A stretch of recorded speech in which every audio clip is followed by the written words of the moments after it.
Bismillahirrahmanirrahim. Assalamu alaikum, dear students. I'm Professor A.B. Nayyar.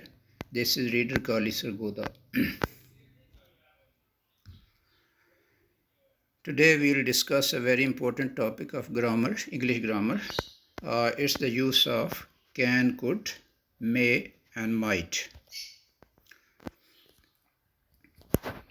जैसे कि आप देख सकते हैं ये सारे जो वर्ड्स हैं कैन, कुड, मे, माइट और विल बी, शैल बी, इनका एक ही मीनिंग है। इंग्लिश में ये अल्फाज हैं, इनमें थोड़ा सा डिफरेंस है इनके यूज़ का। Can, could, may, might. और in case of future tense we don't use can और कुड। फ्यूचर टेंस में कैन और कुड इस्तेमाल नहीं होता, तो लिहाजा विल बी एबल टू या शैल बी एबल टू जो है वो कैन और कुड का मतलब देता है। और ये सारे जो वर्ड्स हैं can, could, may, might, will be able to, इनका उर्दू में एक ही मीनिंग होता है, दैट इज़ सकना। ठीक है, तो अब हम जो है इनका डिफ्रेंशिएट करेंगे, इनके यूज़ में जो है क्या फ़र्क है, ये डिफरेंस है माइन्यूट सा, वो अभी देखते हैं। तो सबसे पहले जो है प्रेजेंट टेंस में आते हैं। तो प्रेजेंट टेंस में हम यूज़ करते हैं कैन को। अगर एक्टिव वॉइस हो तो फिर हम कैन यूज़ करते हैं, और कैन भी यूज़ होता है पैसिव वॉइस की शक्ल में। अगर आपका सेंटेंस पैसिव वॉइस है तो फिर कैन भी यूज़ होगा, और अगर प्रेजेंट में एक्टिव है तो फिर यूज़ होगा कैन। तो इससे कैसे पता चलेगा ये एक्टिव है या पैसिव? ये पहले भी हम प्रैक्टिस करते आ रहे हैं।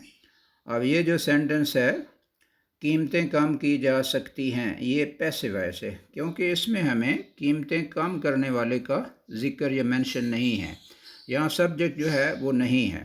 तो लिहाजा इसमें हम जो है कैन बी यूज़ करेंगे। प्राइसेस कैन बी रिड्यूस्ड, ठीक है, the prices can be decreased या रिड्यूस्ड। तो आपको पता है कैन बी के साथ ये पैसिव वॉइस की शक्ल में हमेशा हम जो है वो थर्ड फॉर्म यूज़ करते हैं। इन केस ऑफ पैसिव वॉइस का किसी भी टेंस का हो, उसमें हम हमेशा थर्ड फॉर्म ही यूज़ करते हैं। और ये नेक्स्ट सेंटेंस देखें, हुकूमत कीमतें कम कर सकती है, ये एक्टिव वॉइस है, चूँकि इसमें सब्जेक्ट मौजूद है। हुकूमत सब्जेक्ट है, तो लिहाजा इसमें हम कैन यूज़ करेंगे। The government can decrease the prices, reduce भी हो सकता है और डिक्रीज़ भी हो सकता है। तो इसी तरीके से अगर पास्ट टेंस हो तो पास्ट टेंस में कैन की बजाय हम कुड यूज़ करेंगे और कुड भी यूज़ करेंगे। कुड यूज़ करेंगे एक्टिव वॉइस के साथ, और कुड बी का यूज़ होगा पैसिव वॉइस में। तो इसका भी डिफ्रेंशिएट करने के लिए या पता करने के लिए कि एक्टिव कौन सा होगा और पैसिव कौन सा होगा, सबसे पहले तो जो भी सेंटेंस होगा उसके आखिर में जो है आप देख सकते हैं ये सकते थे, सकता था, सकती थी, या सका, सकी, सके। ये जो है इसकी पहचान है पास्ट टेंस की। तो पास्ट टेंस में आपने देखना है कुड और कुड भी यूज़ होगा। अगर आप एक्टिव वॉइस बना रहे हो, if your sentence is active voice then we will use could, and in case of passive voice, अगर पैसिव वॉइस है तो फिर कुड भी यूज़ होगा। तो इसमें भी एग्ज़ाम्पल आप गौर से देखें तो आपको पता चलेगा कि एक्टिव कौन सा जुमला हो सकता है, पैसिव कौन सा हो सकता है। तो first of all we will discuss active voice.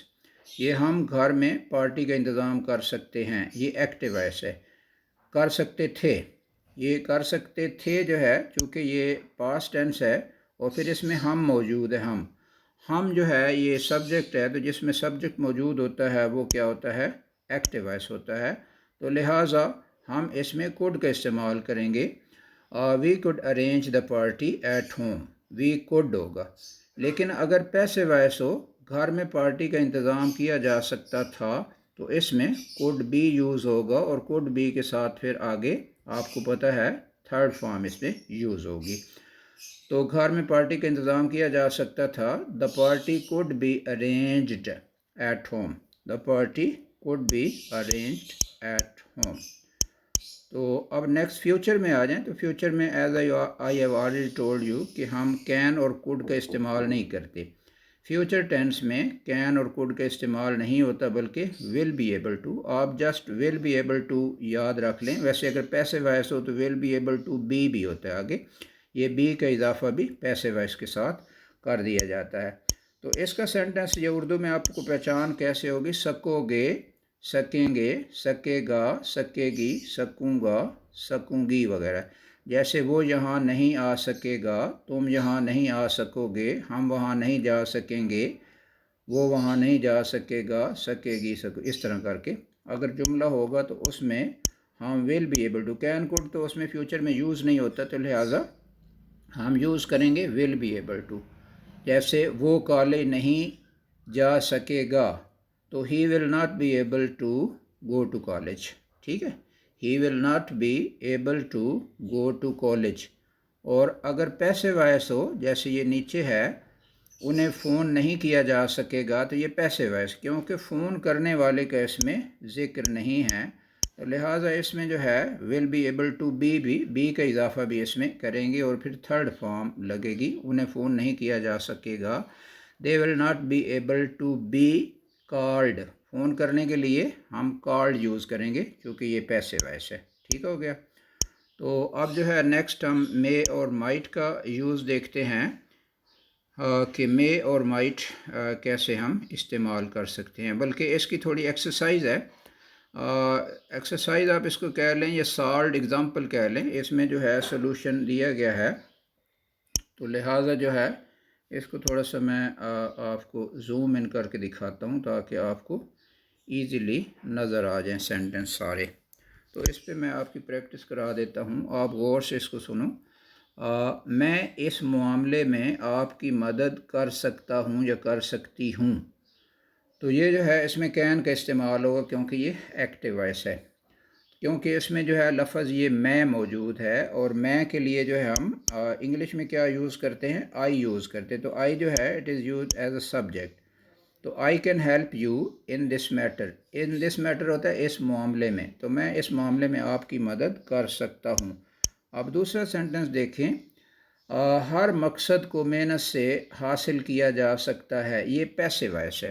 Passive voice ये किस लिए है, आप इस पे गौर करें। पैसिव वॉइस ये इसलिए है कि इसके अंदर जो है काम करने वाले का जिक्र नहीं है, यानी मकसद को हासिल करना, हासिल कौन कर सकता है ये हमें नहीं पता, हासिल करने वाले का या सब्जेक्ट का तज़किरा नहीं है, मेंशन नहीं है। तो लिहाजा इसका जब हम ट्रांसलेट करेंगे तो एवरी एम कैन बी आएगा। ठीक है, every aim can be achieved, फिर थर्ड फॉर्म आएगी विद हार्ड वर्क। मेहनत से हर मकसद को हासिल किया जा सकता है, या हर मकसद मेहनत से हासिल किया जा सकता है।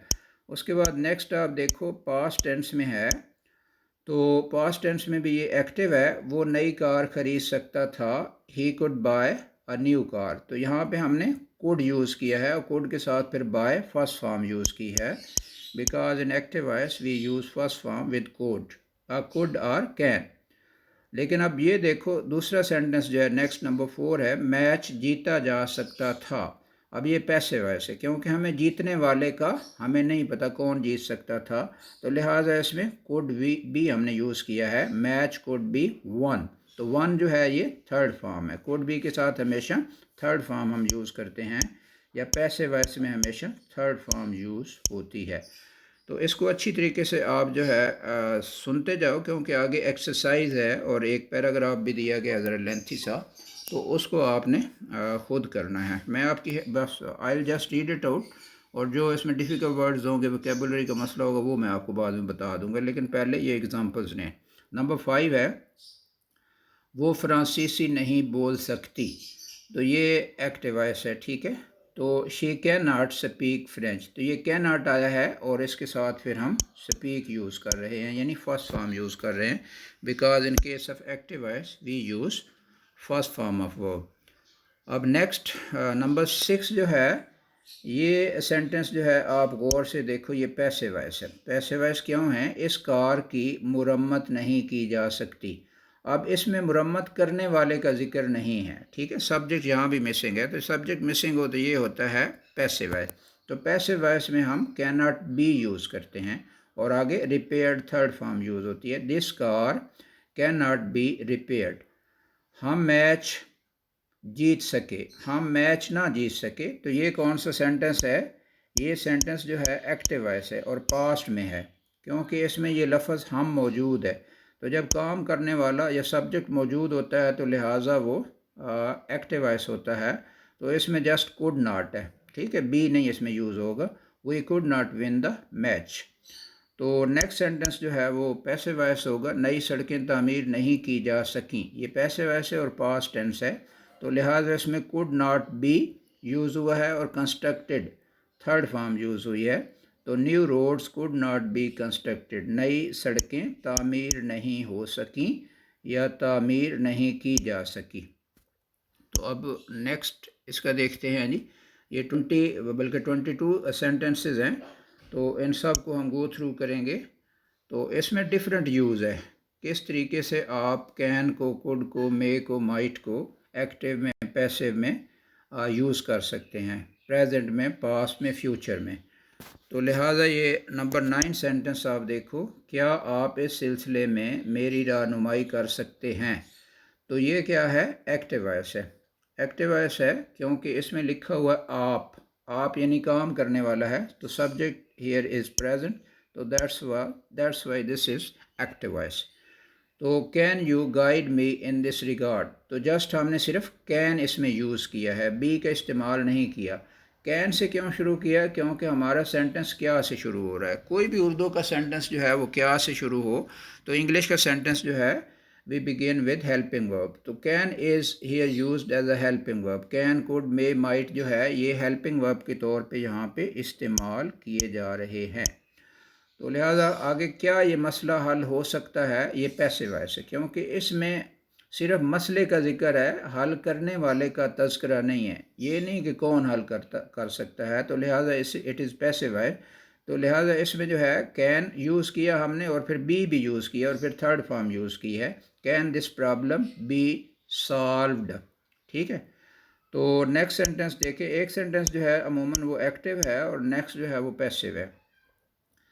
क्या वो हमारी मदद कर सकते थे? ये एक्टिव वॉइस है, कर सकते थे। कुड दे हेल्प अस, तो इसमें जस्ट कुड हमने यूज़ किया है, बी का यूज़ नहीं किया है।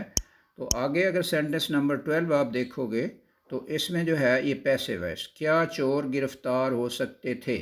अब ये पैसिव वॉइस इसलिए है कि यहाँ गिरफ्तार करने वाले का जिक्र नहीं है, पुलिस वगैरह का इसमें तज़किरा ये मेंशन नहीं है, तो that's why it is active voice. And in case sorry passive voice. And in case of passive voice we use be with could भी इसमें यूज़ हुआ है, साथ में बी भी है। तो could the thieves be arrested, और अरेस्टेड जो है वो थर्ड फॉर्म है, could the thieves be arrested, क्या चोर गिरफ्तार हो सकते थे। आप इसको जो है जहाँ पे चाहें इसको पास कर सकते हैं, वीडियो को स्टॉप कर सकते हैं, दोबारा सुन सकते हैं। जब इस बार बार आप सुनेंगे तो you will be able to grasp it, आप इसे समझने के काबिल हो जाएंगे। ओके, 13 में है, क्या वो अपना फ़र्ज़, बल्कि वो अपना फ़र्ज़ कैसे नज़रअंदाज कर सकते थे। ये एक्टिव वॉइस है क्योंकि इसमें लफ्ज़ वो आया हुआ है, तो वो एज अ सब्जेक्ट है, तो सब्जेक्ट जब जुमले में होता है तो वो एक्टिव वॉइस होता है। तो इसमें चूँकि ये कैसे आया हुआ है, कैसे, क्यों, कहाँ, कब वगैरह जब किसी जुमले में आ जाता है, ये क्वेश्चन वर्ड्स आ जाते हैं, तो उस सेंटेंस को इंग्लिश में हम क्वेश्चन वर्ड से शुरू करते हैं। जैसे ये व्हेन से है, ये हाउ से है, ये व्हेन से है, ये फिर हाउ से है। और इस पे रूल नंबर 3 लगता है हेल्पिंग वर्ब का, जो मैंने शुरू में आपको बताया था कि हेल्पिंग वर्ब का रूल नंबर 3 क्या होता है।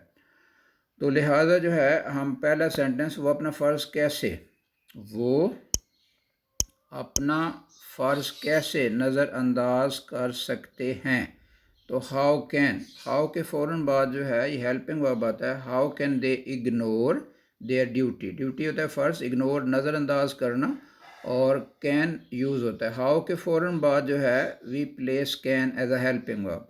हेल्पिंग वर्ब का ये एक रूल भी है, रूल नंबर 3, कि हाउ के फ़ौरन बाद जो है how, what, when, why, where वगैरह के फ़ौरन बाद जो है हम हेल्पिंग वर्ब यूज़ करते हैं। तो सिमिलरली पौधों को पानी दिया जा सकता है, बल्कि कब, पौधों को कब पानी दिया जा सकता है, ये पानी कब दिया जा सकता है। तो ये पैसिव वॉइस है क्योंकि पानी देने वाले का इसमें ज़िक्र नहीं है, तो लिहाजा व्हेन कैन प्लांट्स बी, ये बी का भी इसमें ज़िक्र है, तो कैन भी है और कैन के साथ बी भी है। तो कैन बी जो है ये पैसिव वॉइस में आता है और आगे ये वाटर्ड थर्ड फॉर्म है, तो हम पैसिव वॉइस में थर्ड फॉर्म इस्तेमाल करते हैं। तो दोबारा इस सेंटेंस को देखें, when can plants be watered, पौधों को पानी कब दिया जा सकता है। तो नेक्स्ट है, मैं वहाँ कैसे जा सकता था या मैं वहाँ कैसे जा सकती थी, ये एक्टिव वॉइस है। तो हाउ से स्टार्ट हो रहा है, हाउ के फ़ौरन बाद हेल्पिंग वर्ब यानी कुड आएगा। How could I go there, how could I go there, तो ये आपका सेंटेंस था एक्टिव वॉइस का, ठीक है। तो एक्टिव वॉइस में हाउ से शुरू हुआ तो उसके बाद फ़ौरन हमने नेक्स्ट, ओके नेक्स्ट हमारा जो है वो है जी लास्ट, ये सॉल्व एग्जांपल्स आपकी रहेगी 16 to 22।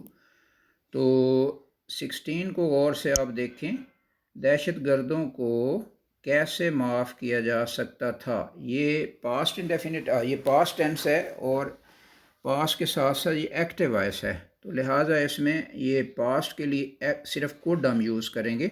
How could terrorist be forgiven, ये एक्टिव नहीं है, ये पैसिव है। दहशत गर्दों को, ये दोबारा हम इसको रिपीट कर लेते हैं, दहशत गर्दों को कैसे माफ़ किया जा सकता था। माफ़ करने वाले का चूँकि इसमें ज़िक्र नहीं है तो लिहाजा it is passive voice, and in case of passive voice we use be also with could. अब कुड भी यूज़ हुआ है और यहाँ पे बी भी हम यूज़ कर रहे हैं।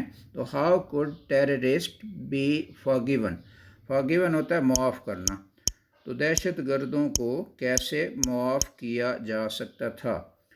फिर नंबर 17 है, बराए मेहरबानी मुझे बताएं मैं उससे कहाँ मिल सकता हूँ या मिल सकती हूँ। बराए मेहरबानी, बराहे, ये बराए भी सम टाइम बच्चे गलत लिखते हैं, बराए ये बराहे होता है, हे होती है ना, हे के नीचे ज़ेर होती है, वो बराए नहीं होता।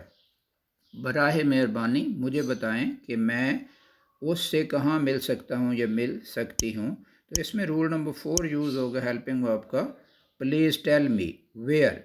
तो वेयर के बाद आगे कैन नहीं आएगा बल्कि सादा फिक्रा लिखेंगे क्योंकि वेयर दरमियान में आया है। तो whenever a question word occur in the middle of a sentence it must be followed by helping verb, it must be followed by simple sentence not helping verb. तो आगे जो है आई कैन सी हिम, तो please tell me where I can see him, बराए मेहरबानी मुझे बताएं मैं उससे कहाँ मिल सकता हूँ या मिल सकती हूँ।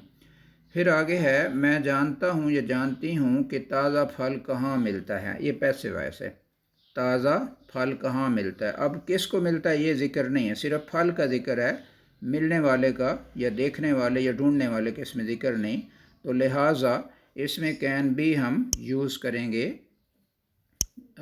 आई know where fresh fruit can be found, can be इसमें इस्तेमाल हुआ, फाइंड मिलना होता है और फाउंड थर्ड फॉर्म है, तो यहाँ पे हम लिहाजा थर्ड फॉर्म यूज़ करेंगे। तो नंबर 19 है, उसने मुझे बताया कि उसके दफ्तर कैसे आ सकता था, उसने मुझे बताया कि मैं उसके दफ्तर कैसे आ सकता था या आ सकती थी, तो ये एक्टिव वॉइस है। He told me how, how चूँकि दरमियान में आ गया तो आगे सादा फिक्रा, I could reach his office, how I could reach his office. तो आगे नंबर 20 को गौर से देखें, सेंटेंस नंबर 20, मुझे बताओ कि उसे कैसे कायल किया जा सकता है, ये पैसिव वॉइस है। पैसिव वॉइस क्यों है इस पे आप ज़रा गौर करें।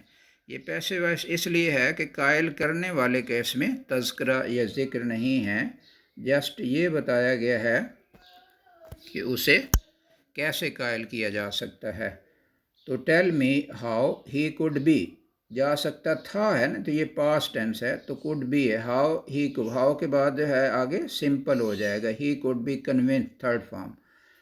तो tell me how he could be convinced, convinced क्या होता है जी, कायल करना।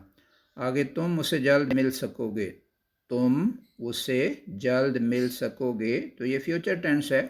फ्यूचर टेंस में ये सकना आ जाए, सकोगे वगैरह आ जाए, तो इसमें हम कैन और कुड इस्तेमाल नहीं करते बल्कि विल बी एबल टू हम इस्तेमाल कर लेते हैं। तो तुम उसे जल्द मिल सकोगे, you will be able to see him soon, ठीक है, you will be able to see him सून।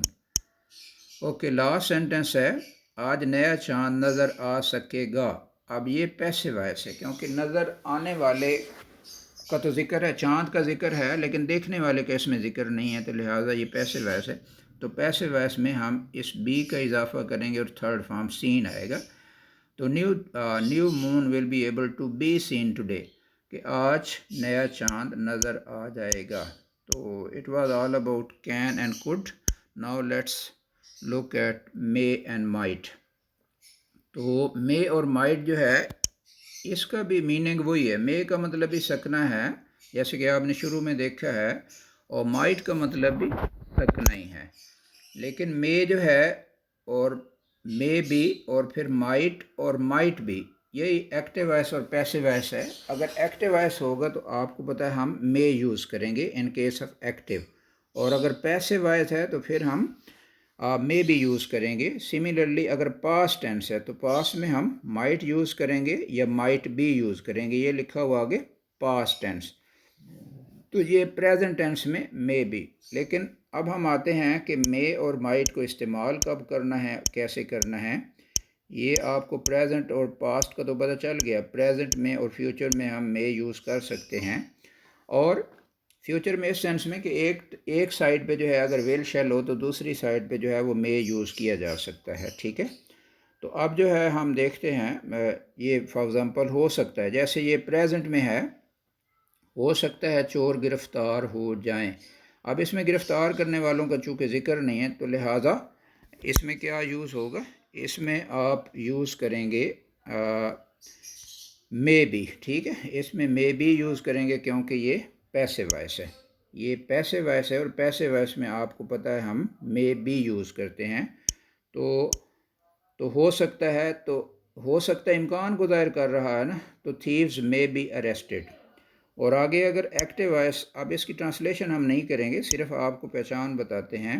हो सकता है पुलिस चोरों को गिरफ़्तार कर ले, तो इसमें चूँकि पुलिस का तज़किरा है तो ये एक्टिव वॉइस है, और इसमें मे हम यूज़ करेंगे क्योंकि एक्टिव वॉइस की सूरत में वी ऑलवेज़ यूज़ मे। तो सिमिलरली माइट हम पास्ट में यूज़ करते हैं, ये माइट और माइट भी पास्ट में आएगा। ये आगे PAST इसमें थोड़ा सा छुपा हुआ है। तो इसकी अगर आप एग्ज़ाम्पल उर्दू में देखना चाहते हैं तो ये नीचे लिखा हो, शायद चांद नज़र आ जाता। शायद चांद नज़र आ जाता, ये पास्ट टेंस है, इम्कान को ज़ाहिर करता है। शायद हम चांद देखते, ये हम इसमें है, इसमें हम नहीं हैं, तो लिहाजा लेफ़्ट साइड वाला जो है वो एक्टिव है और ये राइट साइड वाला जो है वो पैसिव है। अब हम इसका यूज़ देखते हैं। इसके चार यूज़ होते हैं। मे और माइट को हम चार तरीके से यूज़ कर सकते हैं। First of all possibility. Possibility होता है इम्कान, ये ब्रैकेट में लिखा हुआ है इम्कान। जब किसी बात का इम्कान ज़ाहिर किया जा रहा हो तो हम उसमें मे और माइट का इस्तेमाल करते हैं। फॉर एग्ज़ाम्पल, हो सकता है आज बारिश हो, ये लिखा हुआ है हो सकता है। ये शायद आज बारिश हो या हो सकता है आज बारिश हो, तो it may rain today, it may rain today. तो मे यूज़ हुआ है इम्कान को ज़ाहिर करने के लिए। तो नेक्स्ट इसकी और एग्ज़ाम्पल्स हैं, और वो कौन सी एग्ज़ाम्पल हैं जी। ओके, नेक्स्ट एग्ज़ाम्पल है, हो सकता है उसे बदतमीज़ी पर सज़ा मिले, तो ये भी इम्कान को ज़ाहिर करते हो सकता है, तो ही मे बी। अब उसे, ये सज़ा देने वाले का जिक्र नहीं है, उसे, वो तो मतलब उसे यूज़ हुआ एज अ ऑब्जेक्ट यूज़ हुआ है, ठीक है, एज एन ऑब्जेक्ट यूज़ हुआ है। तो सज़ा देने वाले का जिक्र नहीं है, लिहाजा ये पैसिव वॉइस है, तो इसमें हम मे बी यूज़ करेंगे। ही मे बी पनिश्ड। फिर आप गौर से इसको देखें, पनिश्ड थर्ड फॉर्म है, और मे बी जो है ये यूज़ होगा for his rudeness. Rudeness mean बदतमीज़ी। तो he may be punished for his rudeness, हो सकता है उसे उसकी बदतमीज़ी पर सज़ा मिले। तो नेक्स्ट सेंटेंस आप बल्कि नेक्स्ट इसका यूज़ देखें कि ख़ास ये इजाज़त लेने के लिए, इजाज़त लेने के लिए भी ये यूज़ होता है सीकिंग परमिशन। सीकिंग परमिशन का मतलब इजाज़त मांगना। तो इजाज़त मांगने के लिए आपको बड़ा अच्छी तरह याद होगा, एज अ स्टूडेंट आप जब जाते हो किसी ऑफिस वगैरह में, या teacher, when the teacher is teaching and you are outside the classroom, तो you seek permission, may I come in sir, या may I come in ma'am आप कहते हो बाहर खड़े होकर, ठीक है। तो इजाज़त लेने के लिए इसको इस्तेमाल करते हैं। तो जैसे ये है, क्या मैं आपका लैपटॉप इस्तेमाल कर सकता हूँ या कर सकती हूँ, तो मे आई यूज़ योर लैपटॉप। इसी तरह ये इजाज़त देने के लिए, ग्रांटिंग परमिशन इजाज़त देने को कहते हैं, इजाज़त देने के लिए।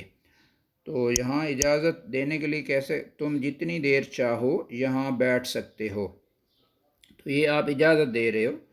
तो you may sit here as long as you like, as long as you like, इसकी जगह as long as you wish, as long as you want, ये भी लिखा जा सकता है कि आप जितनी देर चाहें यहाँ बैठ सकते हैं। तो नेक्स्ट इसका एक रूल रह गया है कि हम इसको जो है, मे को जो है हम यूज़ करते हैं, और माइट को, मे और माइट हम यूज़ करते हैं जब उर्दू में ताके आ जाता है। उर्दू का एक लफ्ज़ है ताके, कोई भी अक्सर आपने सेंटेंस देखे होंगे जिसमें ताके, ये लफ्ज़ आप देख रहे हो ताके, तो अगर उर्दू के अंदर आ जाए ये लफ्ज़ ताके, तो हम उसमें सो दैट इस्तेमाल करेंगे, ठीक है। और जब भी सो दैट अंग्रेज़ी में इस्तेमाल होता है तो इसके बाद भी या तो मे यूज़ होता है या माइट यूज़ होता है। तो दोबारा देख लें जी, सो दैट, जब हम सो दैट इस्तेमाल करते हैं इंग्लिश में, उसको उर्दू में तर्जमा होता है ताकि, और सो दैट के बाद या तो हम मे यूज़ करते हैं या फिर माइट यूज़ करते हैं। प्रेजेंट और फ्यूचर की सूरत में जो है हम मे यूज़ करते हैं और पास्ट में माइट यूज़ करते हैं। जैसे ये सेंटेंस देखते हैं, वो मेहनत करती है ताकि ज़िंदगी में, ज़िंदगी का, ताकि अपनी ज़िंदगी का मकसद हासिल कर सके, तो इसमें भी ये लफ्ज़ ताकि आया हुआ है, तो लिहाजा हमने इधर सो दैट यूज़ किया है इसके लिए। शी वर्क्स हार्ड, वो मेहनत करती है, सो दैट, ताकि she may achieve her aim of life, तो मे अचीव है, मे के साथ जो है हम अचीव फर्स्ट फॉर्म लगा रहे हैं, क्योंकि ये कौन सा टेंस है, एक्टिव है, ये पैसिव, ये एक्टिव है। एक्टिव इसलिए है कि वो इसमें आया हुआ लफ्ज़, वो आया, वो मेहनत करती ताकि अपना ज़िंदगी का मकसद हासिल कर सके। अब नेक्स्ट है जी, हम गांव जाएंगे ताकि अपने वालदैन से मिल सके, हम अपने गांव जाएंगे ताकि अपने वालदैन से, ये भी एक्टिव वॉइस है। तो इसमें क्या, we will go to our village so that, so that के बाद वी मे आया है, may see our parents, so that we may see our parents, ठीक है। We will go to our village so that we may see our parents. और last इसमें जो sentence लिखा हुआ है, वो किताबों की दुकान पर गई ताकि किताबें ख़रीद सके, तो ये पास्ट टेंस है, गई। तो जब ये गई आ गया है, पास्ट आ गया है, तो फिर इसमें लिहाजा माइट हम इस्तेमाल करेंगे, क्योंकि ये पास्ट टेंस है। पास्ट टेंस में मे की जगह माइट, यहाँ पे देखो मे यूज़ हुआ है, यहाँ पे मे यूज़ हुआ ऊपर, लेकिन यहाँ पे जो है हम माइट यूज़ करें, because this sentence belongs to past tense. तो पास्ट टेंस में इसको अब देख सकते हैं, दोबारा हम ट्रांसलेशन इसकी का, she went to the book shop so that she might buy new books, ये आगे लिखा हुआ न्यू बुक्स, ये थोड़ा सा हिडन है, तो इसको जो है मैं आपके लिए क्लियर कर देता हूँ। तो now we can see it, new books, ठीक है। तो दोबारा मैं इसको ज़रा हाईलाइट कर देता, सो दैट शी, दोबारा इसको पढ़ लेते हैं, she went to the book shop so that she might buy new books. अब नेक्स्ट जो है लास्ट सेंटेंस इसका है, हुकूमत ने नई स्कूल खोले, हुकूमत ने नए स्कूल खोले ताकि हर बच्चे को तालीम दी जा सके, तो ये भी पास्ट टेंस है। तो इसमें ये चूँकि पैसिव वॉइस है, ठीक है, दी जा सके, तो ये हमें नहीं पता तालीम कौन दे, उस्ताद के इसमें तज़करा नहीं है, तो लिहाजा इसमें जो है देखो अब माइट भी यूज़ हुआ है। The government open new school so that every child might be educated, might भी आया और फिर साथ में एजुकेटेड आया है, इसकी हमने थर्ड फॉर्म यूज़ की है, ठीक है। The government open new schools so that every child might be educated. इसमें एक नोट लिखा हुआ है, और नोट ये है कि माइट को हम इस्तेमाल कर सकते हैं इवन प्रेजेंट में भी, ठीक है। इसका कोई इतना स्ट्रिक्ट रूल नहीं होते, तो आप प्रेजेंट में भी यूज़ कर सकते हो, जैसे शायद वो किसी लम्हे यहाँ पहुँच जाएं, तो they might arrive here any moment, any moment होता है किसी भी लम्हे। ओके, अब हम नेक्स्ट आते हैं जी, और ये सारे के सारे जो है नाउ इट्स योर टास्क। मैं जस्ट आपको रीड आउट कर देता हूँ, वोकेबुलरी में अगर कोई मसला है तो वो हम जो है इसमें डिस्कस कर लेते हैं। तो आपने इसको खुद बनाना है। आपने सबसे पहले तो इसमें देखना है कि या whether you can use can और कुड, मे और माइट, कि क्या यूज़ करना है। कैन कुड यूज़ करना है, मे माइट यूज़ करना है। और एक और आपकी आसानी के लिए बता देता हूँ कि इसमें फ्यूचर को मैंने ऐड नहीं किया। तो फ्यूचर चूँकि ये ऑलरेडी एक्सरसाइज बनी हुई थी तो फ्यूचर को इस्तेमाल मैंने नहीं किया इसमें। तो जस्ट इसमें आपके पास 4 ऑप्शन होंगे कि या तो आपने मे यूज़ करना है, माइट यूज़ करना है, कैन यूज़ करना है, कुड यूज़ करना है। इन केस ऑफ पैसिव वॉइस फिर कैन भी, कुड भी, मे भी, माइट भी हो जाएगा। तो हम just I read it out for you. वो यहाँ कैसे रह सकता है, इट्स अंडरस्टूड, ये बिल्कुल ठीक है। हम उनसे नहीं लड़ सकते, ये भी ठीक है। बारिश के बायस हम दफ्तर ना जा सके, बारिश के बायस होता है ड्यू टू रेन या बिकॉज ऑफ रेन, ठीक है। तो नेक्स्ट है जी, तुम अपने भाई को नुकसान कैसे पहुंचा सकते थे। तो नुकसान पहुंचाना होता है harm, HARM, harm. How could you harm your brother. तो नेक्स्ट नंबर 5 सेंटेंस है अगर आप चाहें तो वहाँ रह सकते हैं, अगर आप चाहें तो वहाँ रह सकते हैं। तो इस तरह का एक सेंटेंस पीछे आ चुका है। तो ये आप इफ़ यू विश तो वहाँ रह सकते हैं, यू कैन लिव, ये you may live there. If you wish या if you want you may live there. उसके बाद है जी, फ़कीर गली में आवाज़ें देता है। तो फ़कीर का आवाज़ें देना होता है कॉल, ठीक है। फ़कीर को बेगर कहते हैं, गली में इन द स्ट्रीट आवाज़ें देना कॉल होगा। ताके, तो ताके वाला पीछे आ गया है, ताके का मतलब होता है सो दैट। तो उसके बाद आपको पता होगा कि सो दैट के बाद आपने मे या माइट का इस्तेमाल करना है। इसी तरह नंबर 7 है, उन्होंने एक बाग लगाया ताकि, फिर इसमें ताकि आ गया ताज़ा फल खाएं। तो इसमें भी आपने सो दैट लगाना है, उसके बाद मे और माइट लगाना है। तो बाग लगाना होता है प्लांट अ गार्डन, लगाना प्लांट होता है बाग के लिए, गार्डन होता है। और ताज़ा फल होता है फ्रेश फ्रूट। और खाने के लिए आपको पता ही है क्या होता है, खाने के लिए होता है ईट, ठीक है जी।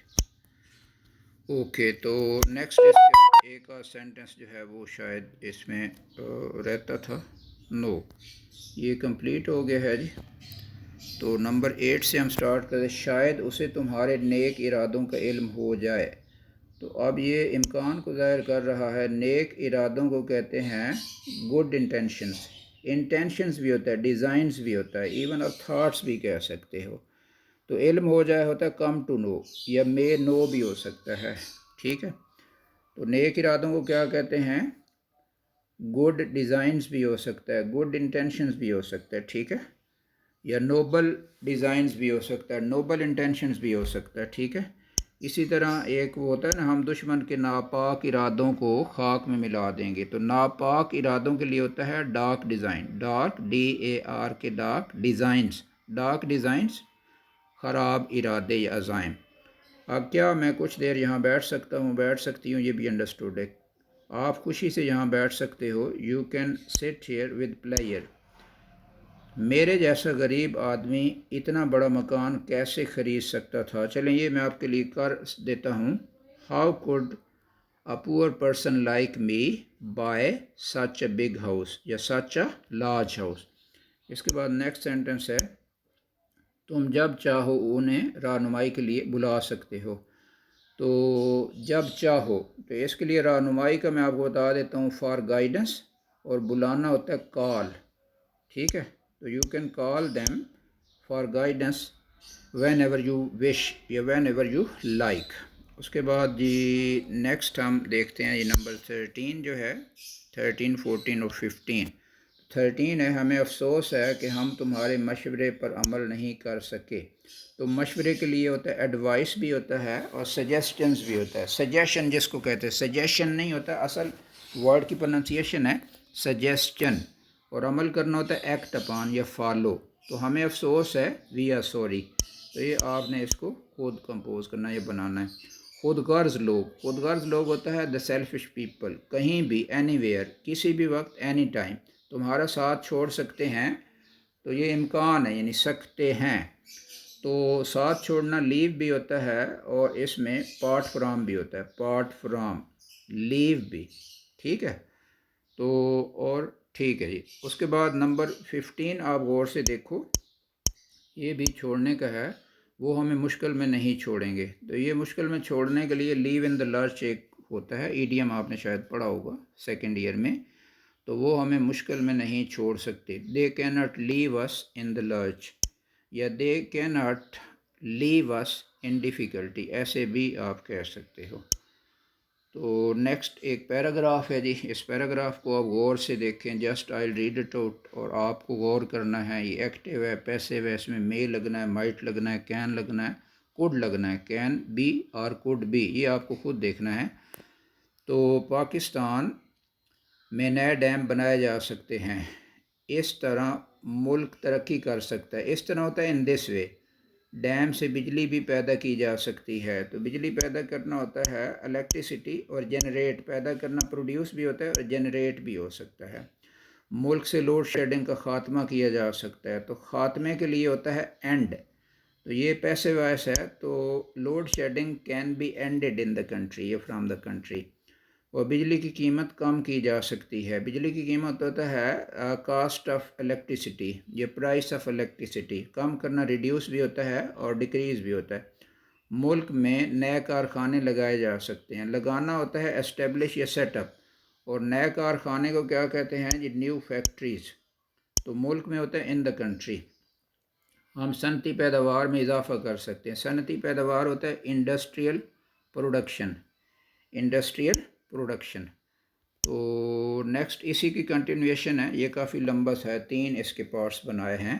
बंजर ज़मीन को ज़रख़ेज़ ज़मीन में तब्दील किया जा सकता है। बंजर ज़मीन होता है जी बैरन लैंड, बैरन लैंड। ज़रख़ेज़ ज़मीन होता है रिच लैंड भी कह सकते हैं, फर्टाइल लैंड भी कह सकते हैं। और तब्दील करना होता है कन्वर्ट, चेंज, टर्न, हत्ता कि टर्न भी आप इसमें लिख सकते हो। तो ये आपने देखना है कि वेदर इट्स एक्टिव और पैसिव है।